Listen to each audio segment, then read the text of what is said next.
Salut les explorateurs et bienvenue dans une nouvelle vidéo des explorations inexpliquées. Ce n'est pas une défaillance de votre téléviseur. Aujourd'hui on va parler d'un thème très important puisqu'on va parler de pourquoi un peuple pense de différentes manières ou de manière similaire suivant son langage. En effet, comme vous le savez, la pensée précède l'action puisque l'intention donne forme à la pensée qui donnera naissance à l'action. Alors que nous pensons à travers notre langage, différentes façons de penser, donc action, en découlent suivant notre langue maternelle. Imaginez juste l'impact. L'éducation a donc un énorme impact dans la matière puisque nos actions créent le monde dans lequel on vit. On dit que l'anglais est la langue de Shakespeare, puisqu'à travers plus de 2000 œuvres, il parvint à éduquer tout le royaume anglo-saxon et à créer cette langue que nous connaissons aujourd'hui. Un homme qui devient donc emblème d'une langue, donc d'une façon de penser, donc d'une façon d'agir.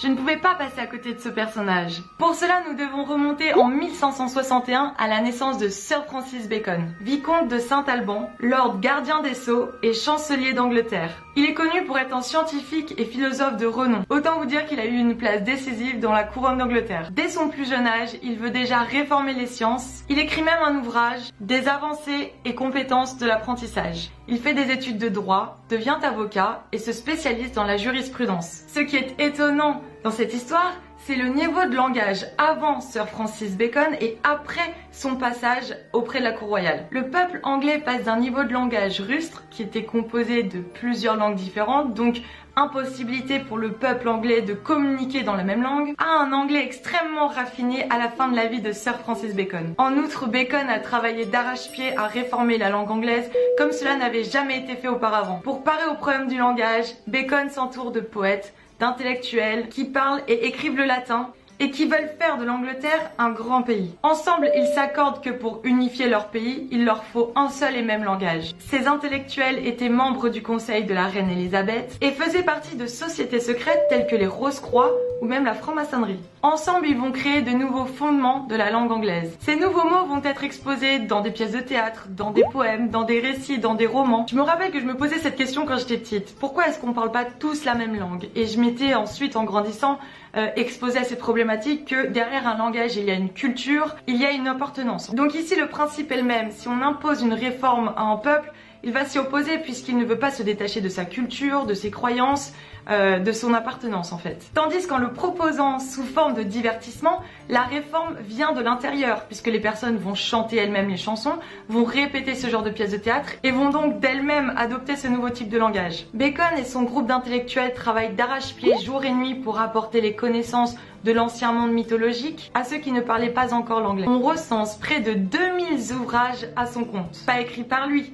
mais il avait ce qu'on appelle des scripts qui travaillaient pour lui, donc qu'il payait, et qui ont traduit en langue anglaise des œuvres telles que l'Iliade d'Homère, des œuvres de la République de Platon, les œuvres gréco-romaines classiques, traduites et imprimées dans sa propre imprimerie. Donc c'est pour vous dire le travail colossal. Bacon et ses poètes sont responsables de l'explosion de romans, de livres et de pièces de théâtre durant l'ère élisabéthaine. Jusqu'ici, on peut y voir un apport en connaissances presque noble, puisque ces littératures dites de l'ancien monde deviennent accessibles au peuple à un prix raisonnable. Mais qu'est-ce qui a influencé Bacon à faire cette révolution culturelle? Lorsque Sir Francis Bacon est envoyé en France par la reine Elisabeth, il est admiratif des Pléiades, ce groupe de poètes français qui veulent ériger la langue française à un niveau supérieur à travers la poésie, à travers des essais et des romans. Donc il a voulu faire pareil pour l'Angleterre. Encore une fois, ça vient de chez nous. Bacon, déjà jeune, avait de grandes inspirations. C'est pour ça qu'il a dû faire du droit, puisque c'était un passage obligé afin de pouvoir être dans le conseil de la couronne. C'est lors de ses études qu'il devient membre d'un groupe secret, les Chevaliers du Casque, ou alors en anglais, The Knights of the Helmet. Les Chevaliers du Casque tiennent leur inspiration de la déesse Athéna à qui ils jurent allégeance. La déesse Athéna porte un casque, symbole de mystère, mais il est aussi dit dans la mythologie que celui qui porte le casque d'Athéna devient invisible. Athéna porte un casque, mais tient aussi une lance. Cette lance qu'elle secoue dans l'œil de l'ignorance, ou en anglais, shakes the spear in the eye of ignorance.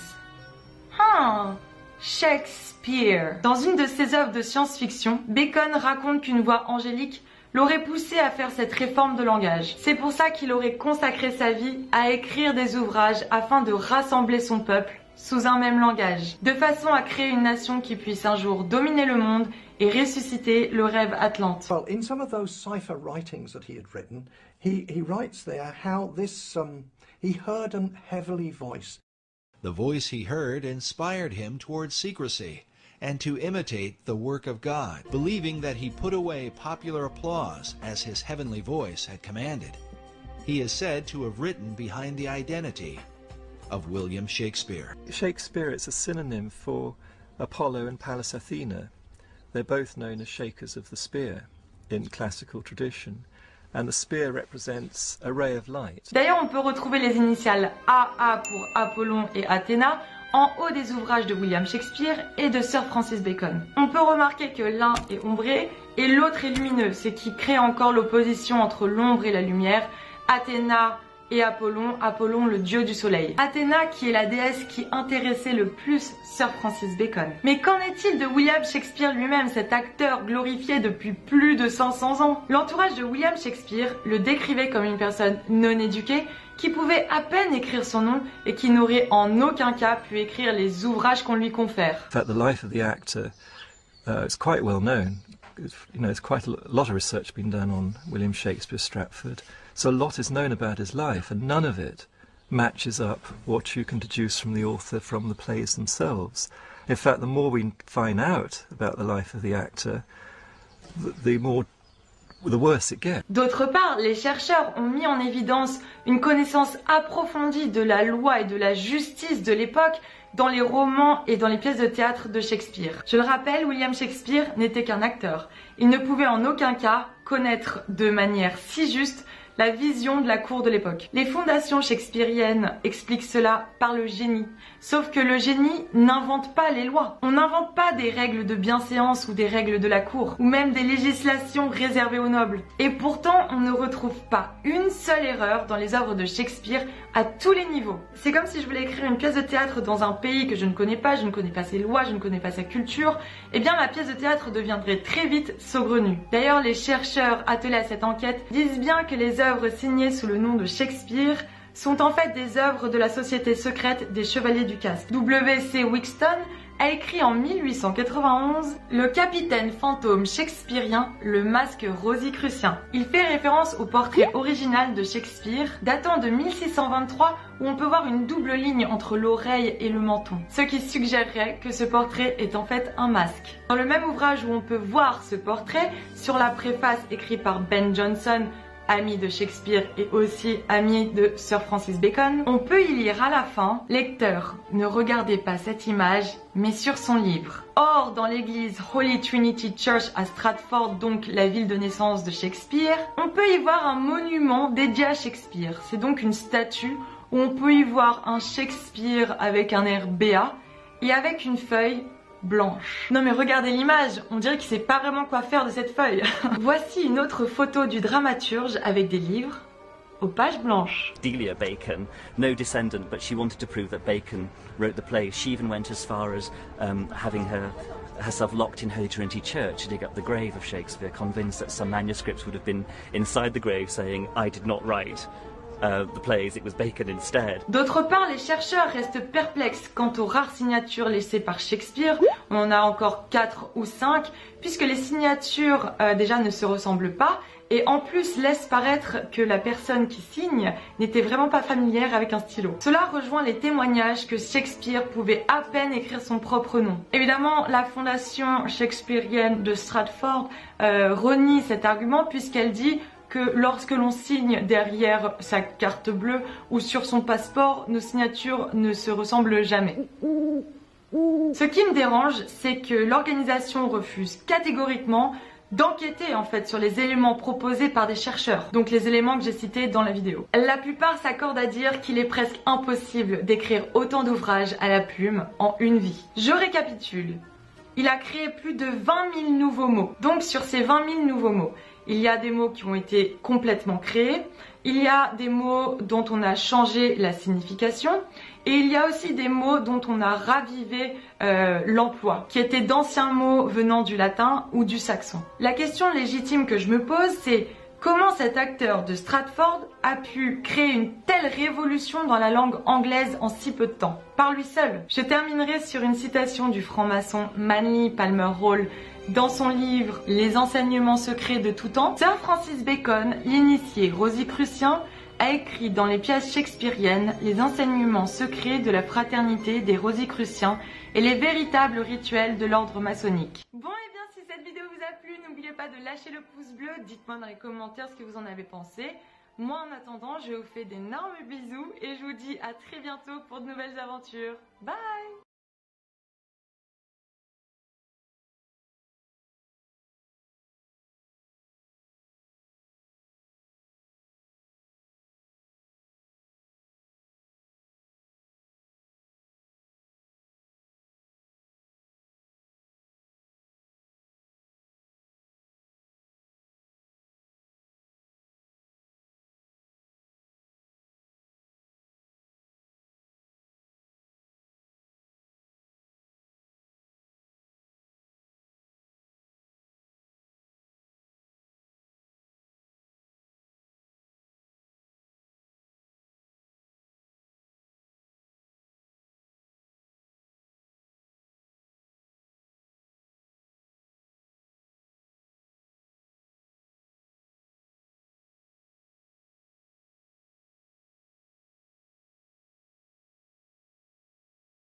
C'est là?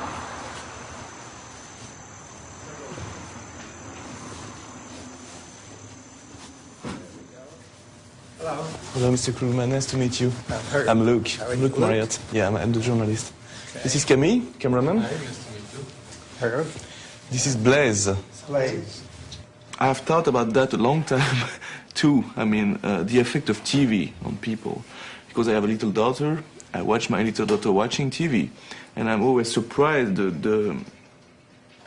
at her eyes when she's watching TV. It's something like she's here, but she's not here. You know, and we start to film and to record and to look for articles and people which have studied that. And we found your name on the internet. So we'll put Herbert Krugman. Okay? Mm-hmm.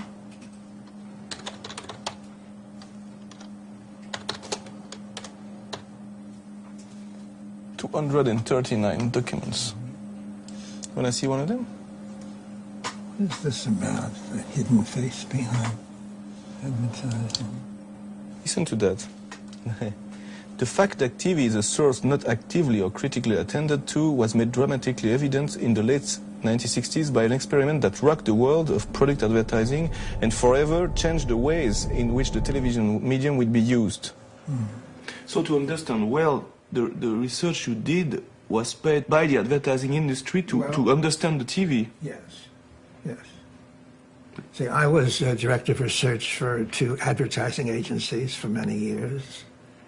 And then when I went to General Electric as manager of public opinion research, that included evaluating their advertising. What did you discover? This is a long time ago. We hooked her up for brainwaves. We had her reading a magazine. And then we shelved the magazine, and we told her we would, and we put it on the television. And we'd go back and forth like that. So she's reading magazines, and we switched television right away. No more big waves, just tiny little waves. That right away tells you that whatever you have now, it's something less active. Print requires you to pay attention. You have to pay attention. You can't read a book like this, you know, but you can watch television like this. And you can learn a lot from television like that, even if you've fallen half asleep. Oh, yeah, talking about Bisodol or cigarettes. And some of the message is getting through. Maybe like the subliminal advertising, maybe you can sell things better by getting to people when they are half asleep, you know? Many people said, when I watch too much TV, I feel like a vegetable, or I'm glued to TV, or this kind of expression. I think that beat... That's it.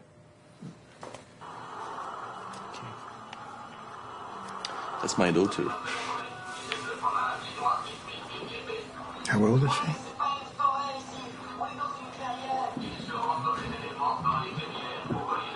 Four years old.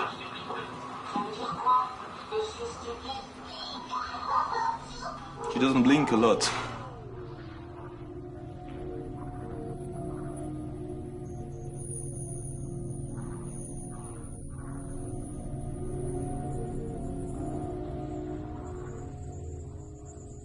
You think that there is someone or some people we can meet in the advertising industry, or because we are in New York next week? All right. It could be interesting, I don't know.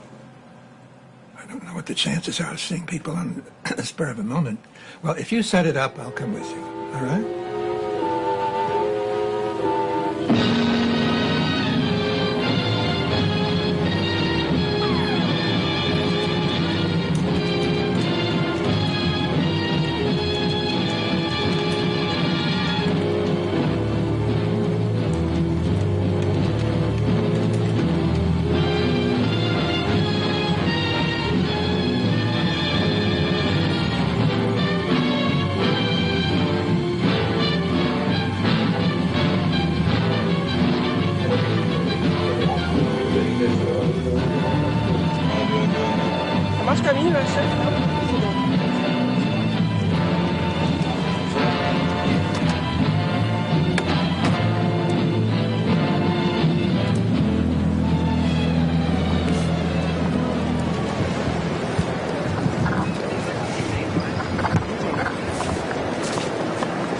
There you are. I was looking to see what... For the mic. How are you? Wendell Blaise, Camille. How are you? Well, we have an appointment there at 10:30. That's right. Good. Come in. You know the gang? Have you met them? Yes. Hello. Good morning. Good to see you. Good to see you too. Welcome to the ARF. This way. We'll go into the conference room here on the left. Oh, this is... You know Dr. Cooper? Yeah. It's sort of like it's like a small fraternity of people who've known each other for a long time. You were about to ask. I was about to ask, do you see today a new spring for this kind of brain research? Brainwave research is now far advanced from what was done with the left brain, right brain stuff in the 80s. Pretty soon, the idea of brain research will be able to be located in certain synapses and certain parts of the brain so that we'll be able to find whether the response is positive affect or pleasure or disgust. And I think it can be done. Now, the issue is, if it is done, then we get into the whole area, again, of manipulation and big brotherism. But, you know. If that ad is taking me to another world, now I'm on the beach in the Caribbean and the waves are lapping at my feet and beautiful girls are running around in incredibly skimpy two-piece bathing suits. You're so American, Bill. You talk about two-piece bathing suits. Notice that. I thought Honestly, Yes. you never have problem to switch off the tube. You never have problem to switch off yourself when you're in front of a TV. Do you have problems? Oh, I do, yes. Yeah, and I think that's a very good measure. That's a measure of the degree to which I'm locked into that. Have you ever wondered why?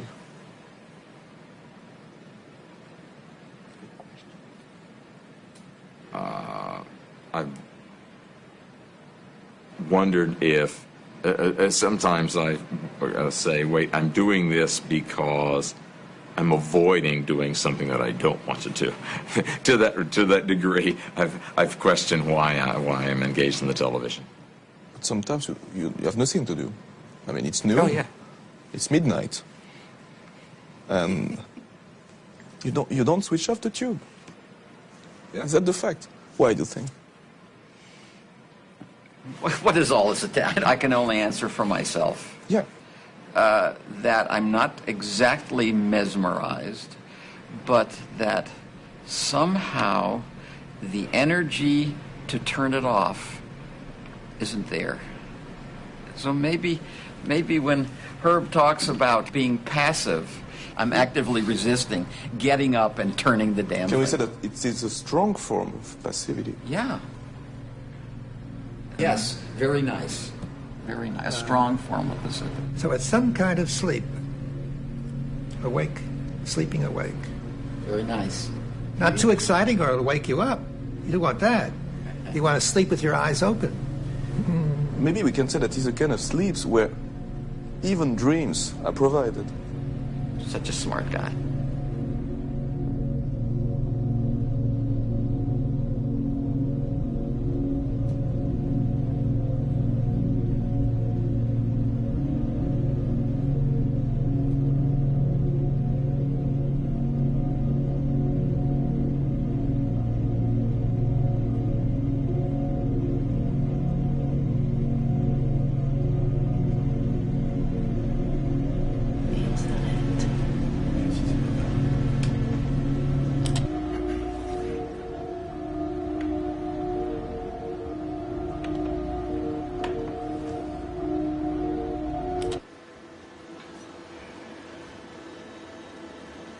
C'est toujours le même cirque alors qu'on t'arrête la télé. Crise toujours ou bien? Écoute un peu moins.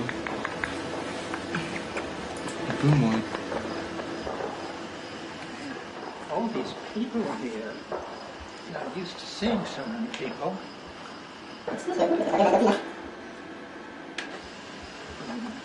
Oh, yeah. Once we get inside, we mustn't shine any bright lights at him suddenly to scare him. It's not that muddy. Coming through, all the way through. During Korea, I got involved with the State Department. I was an outside consultant to the Office of Intelligence Research and doing all kinds of things, but one thing we were doing was trying to find out why people became communists. The American public got very excited, and advertising people, professional people, by what was known as brainwashing, which the Chinese used to do to our Korean prisoners. Well, I knew a lot about that. I met some first-class brainwashers, people who were good at this, whom I later recruited into our side. And it was all very exciting. There's a whole field of research on stimulus deprivation, where you try and put people in an environment where they feel nothing. They're suspended in water. It's always body temperature. They're never touched. They never touch anything, and they're just sort of like that. But do you see any similarity between sensorial deprivation, brainwashing, and watching TV? Sure. The common thread is that there are human people involved. In other words, if you lose discipline over the body and allow it to completely relax, then the brain will play. When he gets into this state, his ideas go wild.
Le problème, c'est que forcément la pub, les enfants sont devant aussi.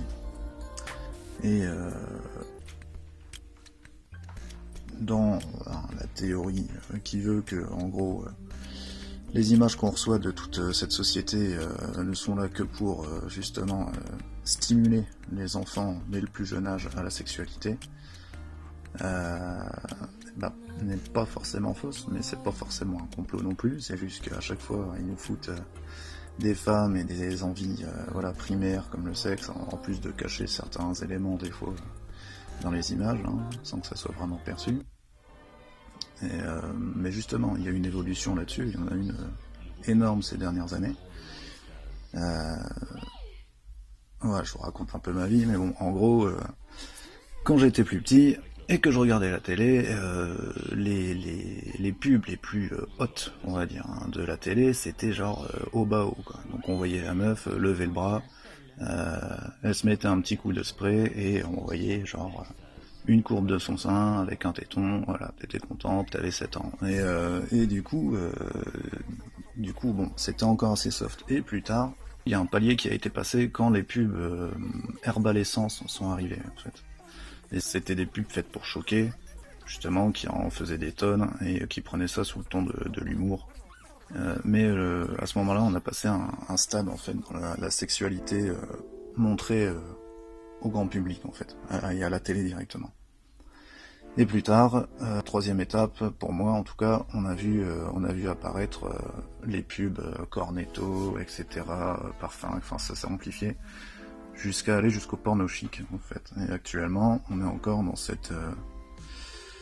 dans cette étape du porno chic, on arrive à un tel point que voilà, on montre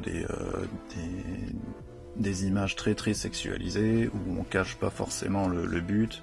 Hein, les meufs elles prennent leurs pieds en mangeant une cuillère de yaourt. En cornetto, la meuf elle est là en train de lécher tout le truc, elle en peut plus. Bon.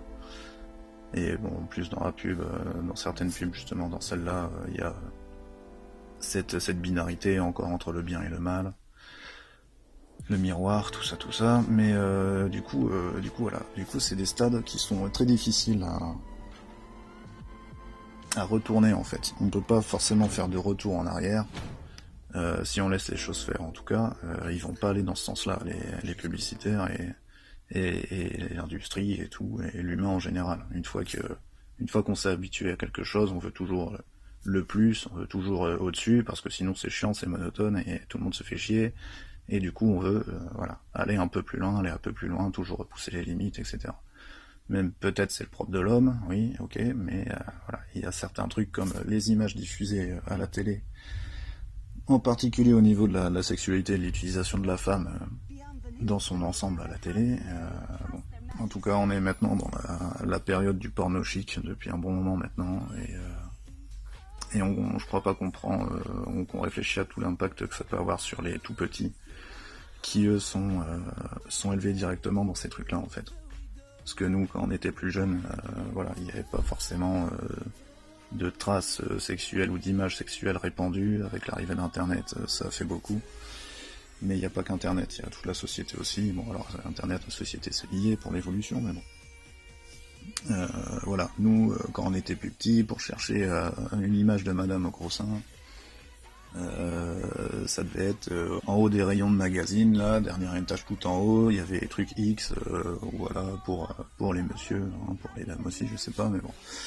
Et voilà, et peut-être sur le trottoir à l'entrée du buraliste, là, il y avait peut-être une dame avec des gros seins et des X sur les tétons. Bon, c'était peut-être le seul truc que tu pouvais trouver à l'époque.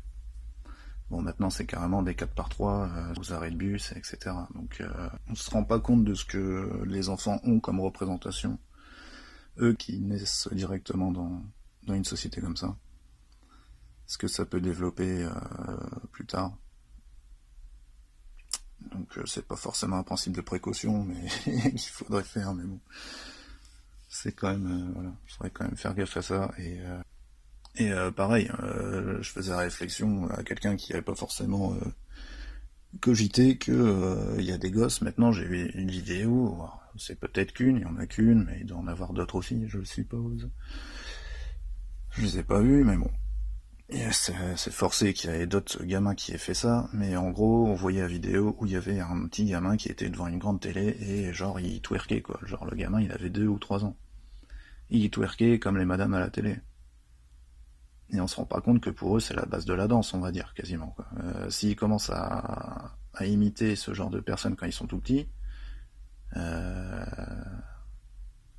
qu'est-ce que ça va être après? Parce que la valse à côté, c'est clair que c'est chiant, quoi. Mais voilà, de point de vue sexualisé aussi, cette danse-là, le twerk, bon.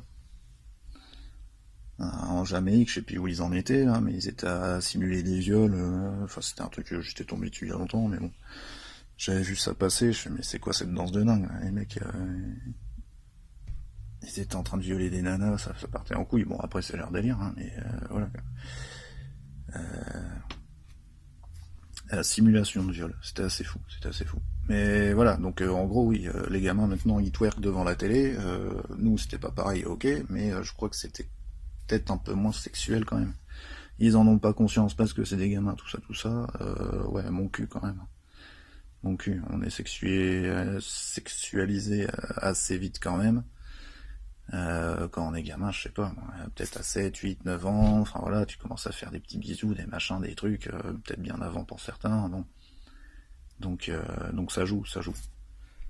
Et je pense qu'on se rend pas compte de la base que les enfants ont aujourd'hui sur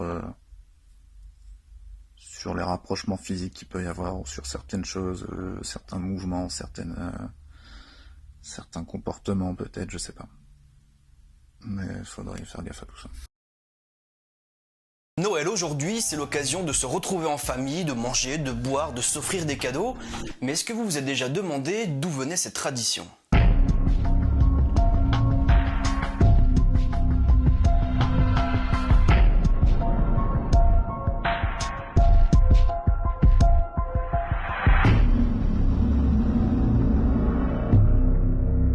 Vous allez certainement me répondre que c'est une fête chrétienne qui célèbre la naissance de Jésus. Eh bien, c'est un petit peu plus compliqué que ça. La naissance du Christ est un sujet qui est abordé dans les évangiles et curieusement, à aucun moment, il n'est question de date. En réalité, c'est le pape Liberius en l'an 354 qui fixe la naissance du Christ le 25 décembre. Alors, pourquoi cette date? Est-ce qu'elle a été choisie de manière totalement arbitraire ou alors est-ce que c'est une date importante pour le pape de cette époque? Eh bien non, en réalité c'est une fête païenne qui date de bien avant la création du christianisme. Il faut savoir que quand une religion veut prendre le pouvoir, elle calque ses dates importantes et ses lieux sacrés sur le culte précédent. C'est bien plus simple pour convertir les gens. C'est pour ça qu'un peu partout sur la planète, on trouve des superpositions de lieux de culte, comme par exemple à Cusco au Pérou où les chrétiens ont construit des églises par-dessus les temples incas. L'origine exacte de cette fête est très floue, mais à l'arrivée du christianisme en Gaule par exemple, c'était une fête qui s'appelait Noyo Hel, qui signifie littéralement « nouveau soleil ». Je pense que vous avez compris que c'est la contraction de ces deux mots qui a donné Noël. Quand les chrétiens sont arrivés, ils ont fait du 25 décembre une fête majeure de leur religion et ils ont même utilisé le nom du culte précédent, une méthode parfaite pour convertir tout le monde en douceur. Mais alors, qu'est-ce qu'on fêtait le 25 décembre? Eh bien, un phénomène astronomique bien connu qui s'appelle le solstice d'hiver. Qu'est-ce que c'est que le solstice d'hiver? Explication. Lorsque l'on observe le soleil depuis un point de vue fixe sur la Terre, on s'aperçoit qu'il ne se lève pas au même endroit tous les matins. Et si on relève sa position tous les jours, on remarque qu'il fait des allers-retours sur un axe tout au long de l'année. Alors dit comme ça peut paraître un peu abstrait. Schéma. Cette ligne représente une année. À chaque extrémité, il y a les solstices et en plein milieu, les équinoxes. Pour commencer, plaçons-nous le 21 mars, jour de l'équinoxe de printemps. À cette date, le soleil se lève plein est et le jour est aussi long que la nuit. À partir du 22 mars, le soleil va se lever un petit peu plus au nord chaque jour jusqu'à atteindre son point le plus extrême le 21 juin. C'est le solstice d'été. À cette date, le jour est le plus long de l'année et par conséquent la nuit est la plus courte. Ensuite, il repart en direction du sud. Il passe de nouveau par sa position médiane le 22 septembre, c'est l'équinoxe d'automne. Comme pour le printemps, le jour et la nuit ont la même durée. Il poursuit son chemin en direction du sud et atteint sa position extrême le 22 décembre, c'est le solstice d'hiver. À cette date, le jour est le plus court de toute l'année et la nuit est la plus longue. Il se lève 3 jours d'affilée à la même position et le 25 décembre, il reprend sa course en direction du nord. Alors, petite précision, la course du soleil est évidemment bien plus complexe que ça et se déroule sur plusieurs axes. Ici, je n'en ai représenté qu'un seul pour simplifier au maximum l'explication. L'objectif, c'est pas de faire une vidéo d'astronomie, mais de parler de Noël. D'ailleurs, revenons-y. Le soleil se lève à la même position le 22, 23 et 24 décembre. Le 25, il reprend sa course en direction du nord. Le 24 au soir, les gens se réunissaient pour accompagner le coucher du soleil, ils faisaient des offrandes et ils priaient pour qu'il se lève le lendemain matin. À cette époque, la plupart des religions étaient des personnifications des astres. On racontait des histoires pour comprendre leur position, leurs mouvements, leurs cycles, etc. Ayant parfaitement compris les cycles astronomiques, lorsque le dernier soleil d'un cycle se couchait, les gens priaient pour que les dieux redémarrent un nouveau cycle le lendemain. Ils se réunissaient donc le 25 au petit matin pour fêter la montée du nouveau soleil, d'où le nom original de la fête, Noyo Hel. Ils accompagnaient le nouveau départ de notre étoile et le midi, ils se réunissaient pour festoyer car les dieux avaient démarré un nouveau cycle. Ensuite est arrivé le christianisme et bien plus tard le capitalisme et c'est complètement parti en sucette. N'empêche que si aujourd'hui on se fait un bon gueuleton le 24 au soir et le 25 au matin, c'est parce qu'au moins 3000 ans en arrière, des mecs accordaient une importance capitale au cycle des astres. Ils étaient contents de voir le soleil se lever le 25, ça signifiait que les dieux avaient démarré un nouveau cycle solaire, et qu'on allait bien sortir un petit coup de rouge pour fêter ça. Je vous souhaite à toutes et à tous de joyeuses fêtes de fin d'année, n'hésitez pas à partager, à liker et à commenter cette vidéo, et à vous abonner si ce n'est pas déjà fait. J'en profite pour vous dire que j'ai ouvert une page Facebook. Alors je suis pas un acharné des réseaux sociaux, mais je vais essayer d'y poster des petites infos intéressantes de temps en temps, n'hésitez pas à la liker, le lien est dans la description. N'oubliez pas que ce qui est important, ce n'est pas les cadeaux ou le foie gras, mais c'est d'être avec les gens qui comptent pour nous, de donner de l'amour aux autres. Bon après, si le pinard est pas dégueu, c'est quand même un petit plus. Allez, joyeux Noël!